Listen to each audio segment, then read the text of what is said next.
Welcome back to Daily English Talk. Hi, everyone. We're so happy you're here with us today. I'm Erica. And I'm Nick. On this channel, we help you practice real, everyday English.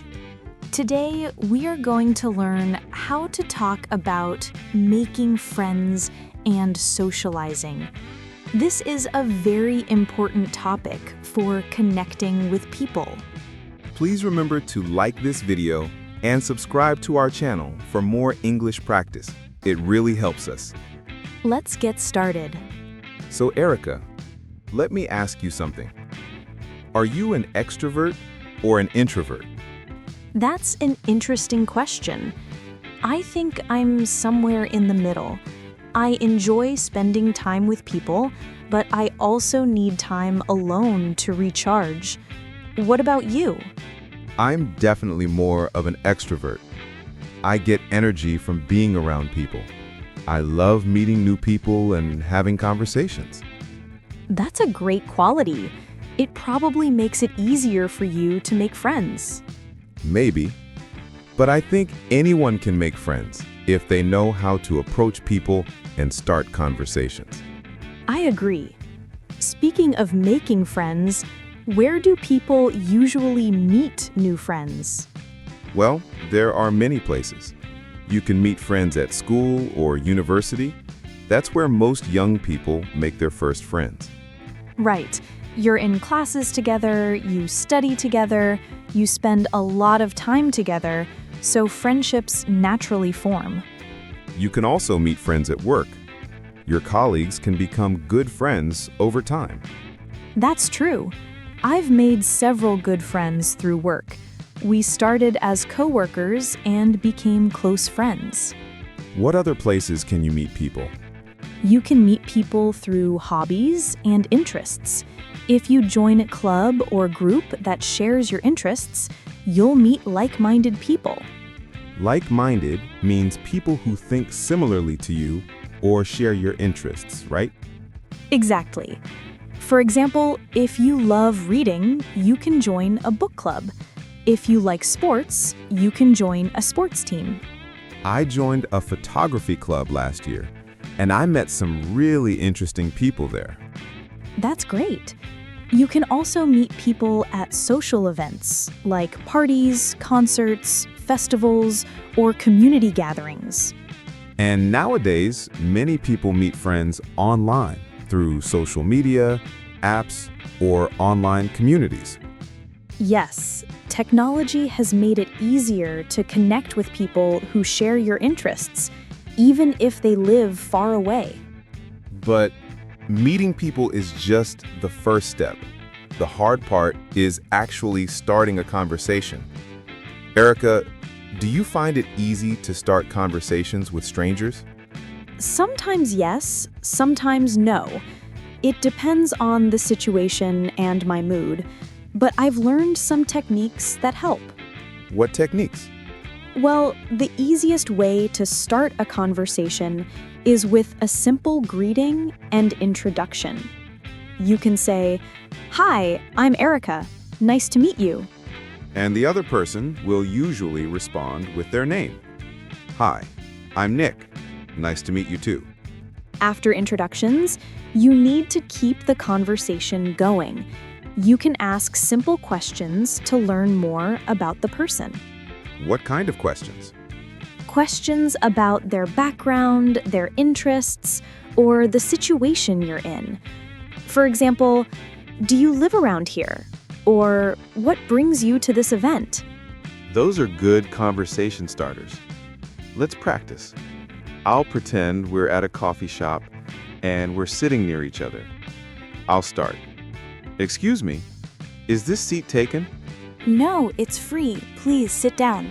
"Thanks. This coffee shop is really nice. Do you come here often?" Yes, I come here almost every weekend. The coffee is great and it's quiet. I like to read here. What about you? Is this your first time? Actually, yes. I just moved to this neighborhood last week, so I'm still exploring. Oh, welcome to the neighborhood. Where did you move from? I moved from Chicago. I got a new job here, so I relocated. That's exciting. How are you liking it so far? It's good. Everything is new, but people seem friendly. I'm still trying to meet people, though. I understand. Moving to a new place can be lonely at first. What do you like to do in your free time? I enjoy hiking and photography. I love being outdoors and capturing nature. Really? I love hiking too. There are some beautiful trails around here. I'd be happy to show you some good spots if you're interested. That would be amazing. Thank you so much. No problem. Here, let me give you my phone number and we can plan something. Perfect. And that's how a friendship can begin. Exactly. That was a great example of a natural conversation that could lead to a friendship. We used several techniques there. We asked open-ended questions, we found common interests, and we made plans to meet again. Right. Open-ended questions are questions that can't be answered with just yes or no. They encourage the other person to share more information. For example, instead of asking, "Do you like hiking?" which can be answered with just yes, you ask, "What do you like to do in your free time?" That gives the person a chance to tell you more about themselves. And finding common interests is key. When you discover you both like the same things, it creates an instant connection. Absolutely. Now, let's talk about different ways to socialize. What are some common social activities? Well, you can hang out with friends. Hang out is a casual phrase that means to spend time together in a relaxed way. Right. You might hang out at someone's house, at a park, or at a cafe.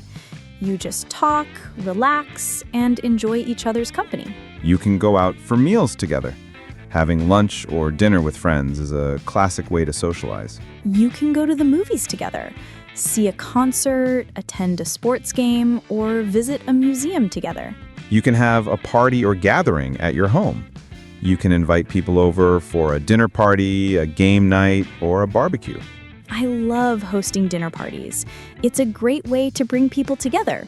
You can also join group activities like exercise classes, dance lessons, or language exchange meetups.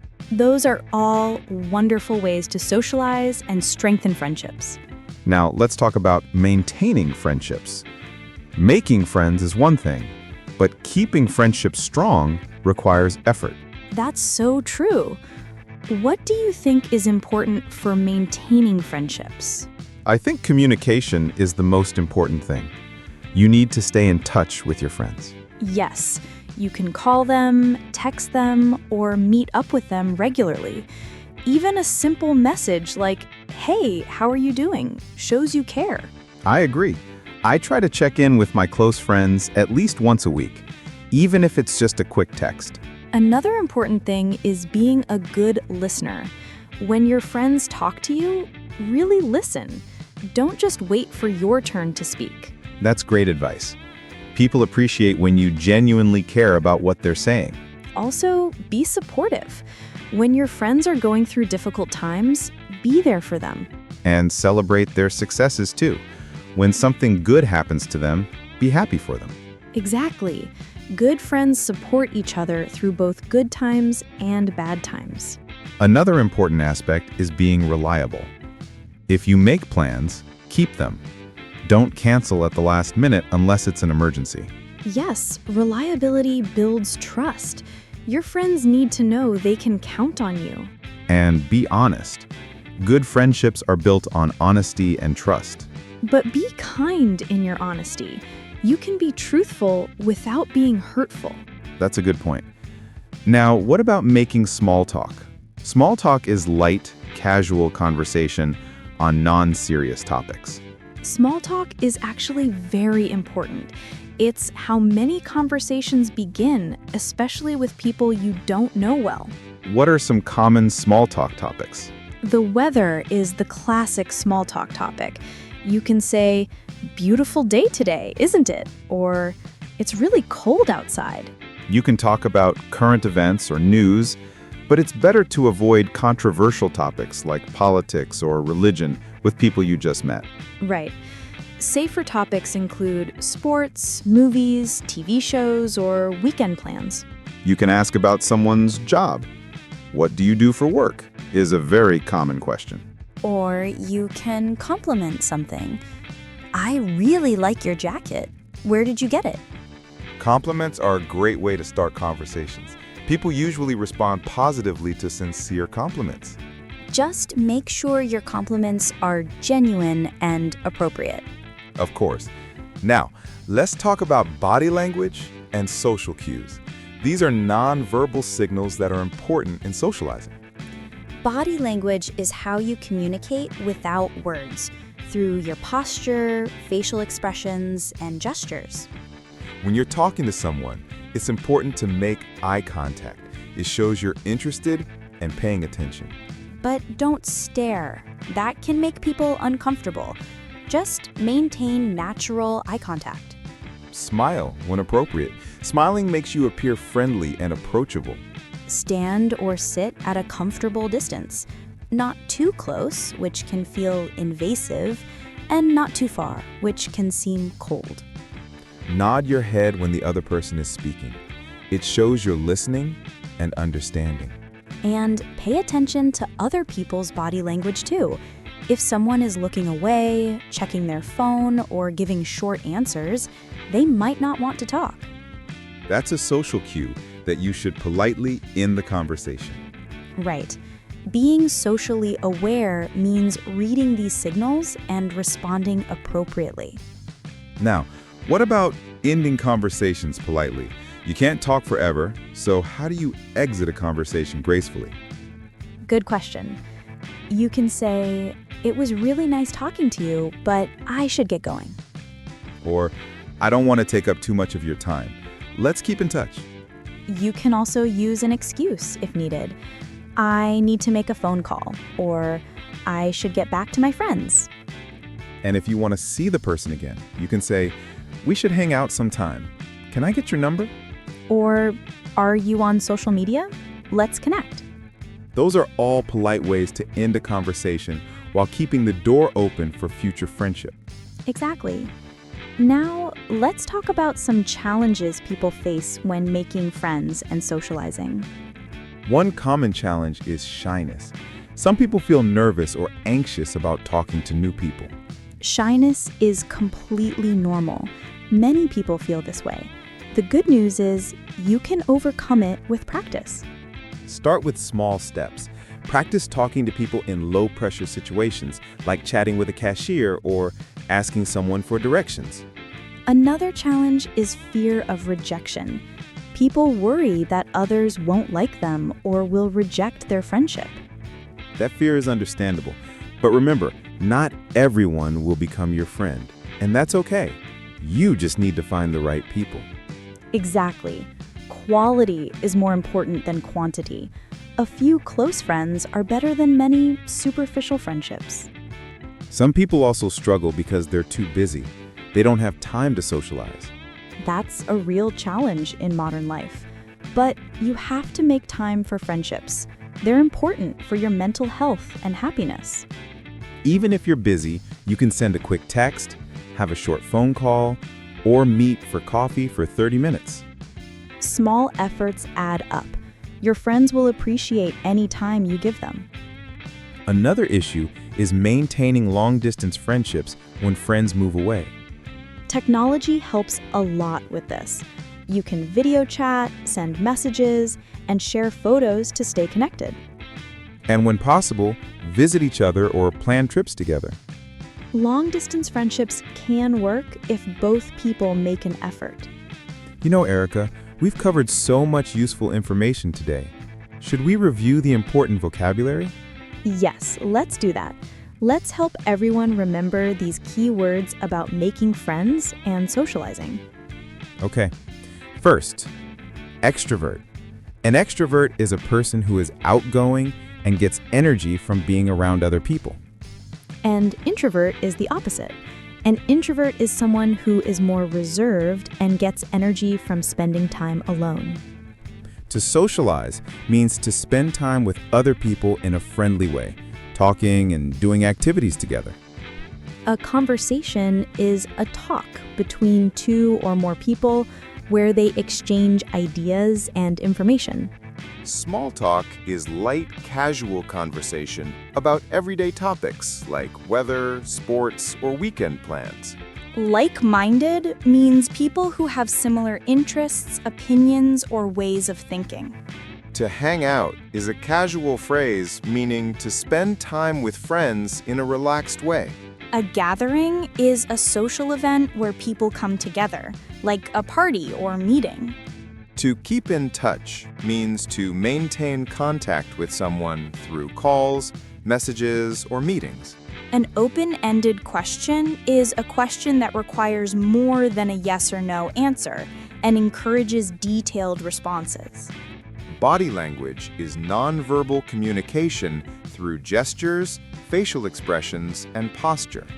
Eye contact is looking directly at someone's eyes while talking or listening, which shows attention and interest. A compliment is when you say something nice about someone to make them feel good. To approach someone means to go near them or start talking to them. Shy or shyness describes feeling nervous or uncomfortable about talking to people, especially strangers. Reliable means someone you can trust and depend on to keep their promises. Supportive means being helpful and encouraging to someone, especially during difficult times. Common interests are hobbies, activities, or topics that two or more people both enjoy.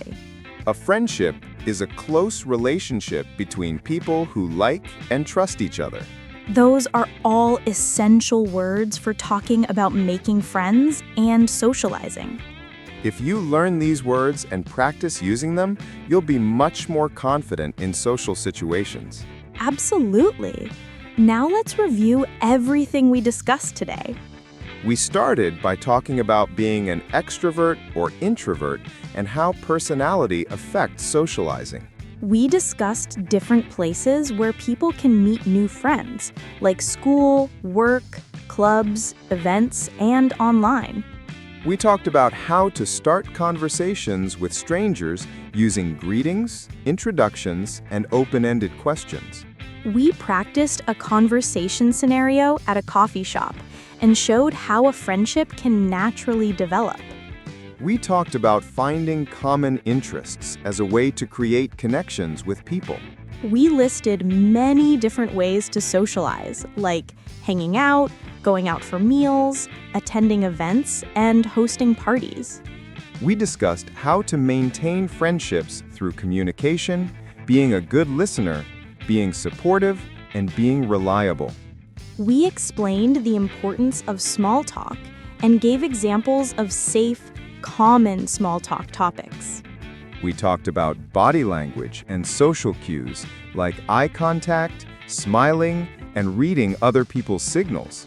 We learned how to end conversations politely while keeping the possibility of future friendship open. We addressed common challenges like shyness, fear of rejection, being too busy, and maintaining long-distance friendships. And finally, we reviewed all the important vocabulary related to making friends and socializing. That was comprehensive. Our viewers should feel much more confident about making friends now. I hope so. Making friends is a skill that anyone can develop with practice. And now it's time for our favorite part. Yes, the question of the day. Everyone ready? Today's question is, how did you meet your best friend and what makes them special to you? Ooh, I love this question.